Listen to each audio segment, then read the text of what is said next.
Our first storyteller tonight is Haida Lhamon, and she is a cruiser, champion racer, coach, teacher, a true servant leader. She was a co-skipper of the team Sail Like a Girl in the absolutely stunning 2018 distance race to Alaska, the R2AK. We asked Haley to tell a story tonight, and she really wants everyone to experience the magic of sailing. Saying yes to requests like ours are Haley's way of constantly giving back. So her family is waiting.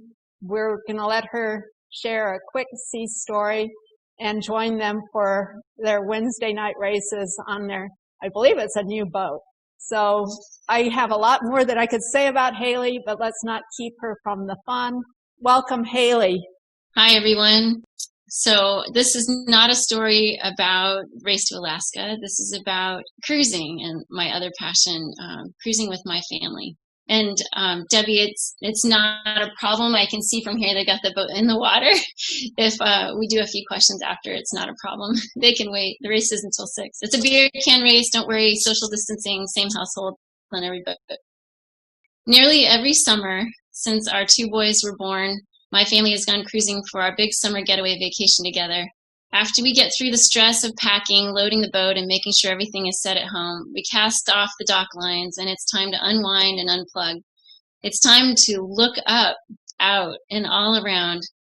It's time to stop checking the time, except for tides and current, of course, to find anchorages out of cell phone range, pile into the dinghy to explore a shore, swim in warmer water than we have in Puget Sound, go fishing, read neglected novels and guidebooks, carve driftwood, climb up the mast, the guys, not me, windsurf, paddleboard, eat sweet treats and snacks I don't usually buy, talk about plans, goals, and dreams, enjoy music in the cockpit, bake scones with collected berries, play long board games after dinner, admire glowing fluorescence and the huge, dense Milky Way, and look for constellations, the quickly gliding International Space Station, and shooting stars.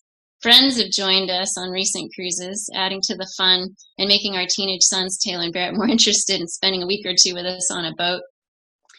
Many of these photos are from our family's favorite destination, Desolation Sound in British Columbia, and our favorite anchorage there at Castle Falls and Tikern Arm. Cruising trips have been dreamy and always end too quickly. That was my son, of course, one of them. Last summer's trip to mystical, beautiful Haida Gwaii was no exception, but at times it was more serious and solemn as we learned about the history of the native people there, the importance of the cedars while looking up, and the delicate balance of nature. We also came to the realization that our cruising was evolving more and more as our sons grew up. Taylor was now 18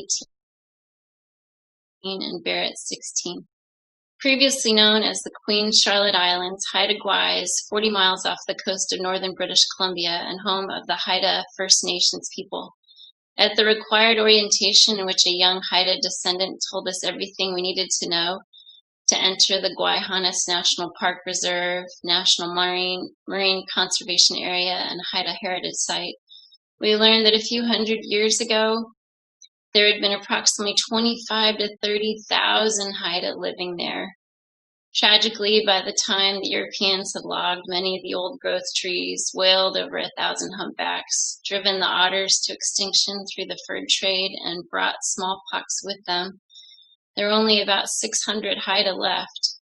The Haidas had to quickly abandon over 100 villages and concentrated into just 2. Our permit would allow us to visit 5 very different ancient villages with our sailboat Lyric in the protected marine park, each guarded and guided by a native watch person. We were careful to stay on the shell-lined paths that led us around the deeply dug foundations of their cedar homes and the remaining cedar mortuary poles that once stood tall to honor chiefs among the Eagles and Raven clans. The nephew who the chief had chosen to succeed him would have the difficult duty of skillfully carving the mortuary pole in his honor, leaving a cutout at the top for the box that eventually would hold the chief's skeleton facing out to sea. The equally beautiful frontal poles that had a large hole for the front entrance of the homes were cut up into sections and stored in museums several years ago by authorities in BC. The Haida are trying desperately to repatriate these spiritual monuments to their clans. They've experienced so much loss, but they are gaining ground through educating both their own children and the rest of us about their culture. Even the humpbacks have returned to Gwaii. We saw several feeding in the big tide rips, and maybe the otters will too someday.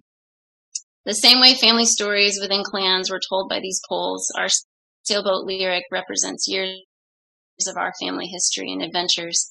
My in-laws circumnavigated on it for 6 years, and we joined them each year for vacations until they returned. Barrett was born, and we began cruising on it ourselves.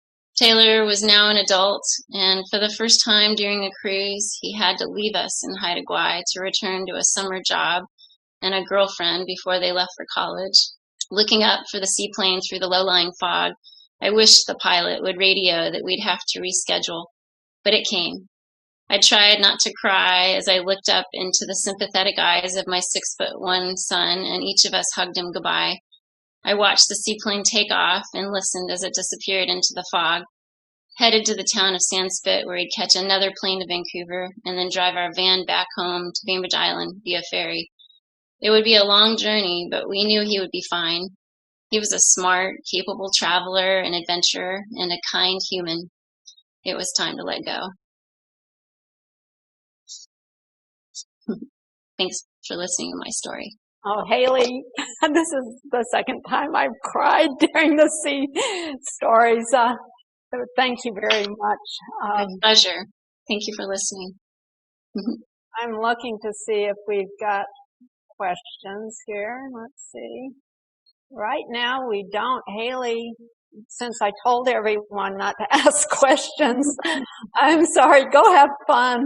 I really appreciate you telling such a touching, wonderful story.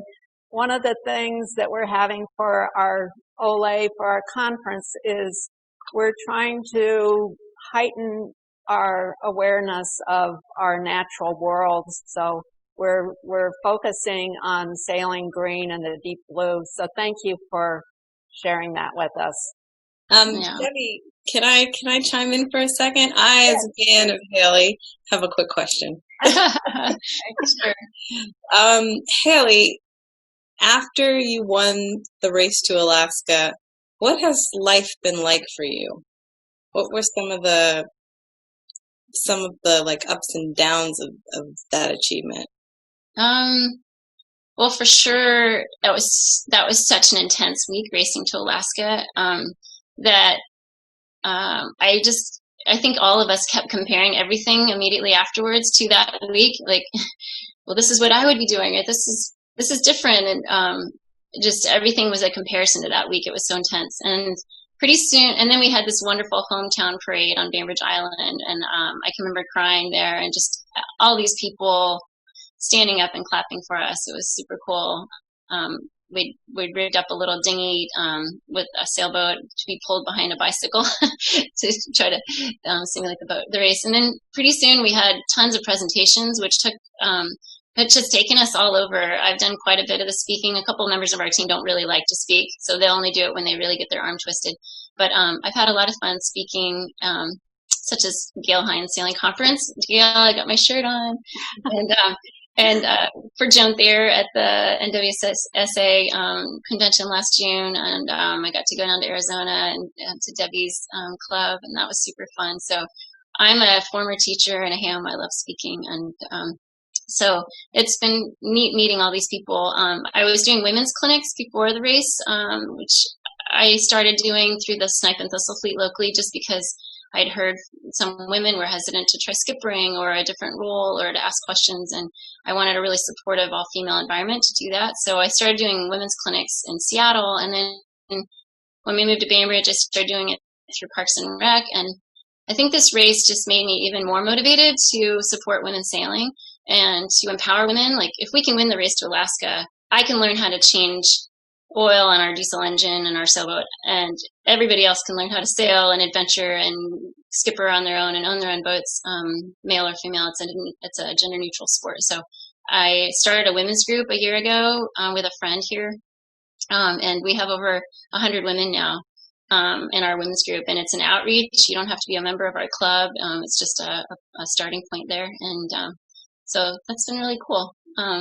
So no downs. It's pretty much all been ups. Expanding my circle of friends, women friends. You're amazing, Haley. No, you all are. We might still be having the slam when you finish the race because I know you've got a really fast boat. Send us a picture. Okay, I will. It's a little old Melgus 24 we just got for our midlife crisis toy. So yeah, I'll go join my family. But you guys have fun, and I look forward to seeing the video so I can listen to all these stories later. Thanks, everybody.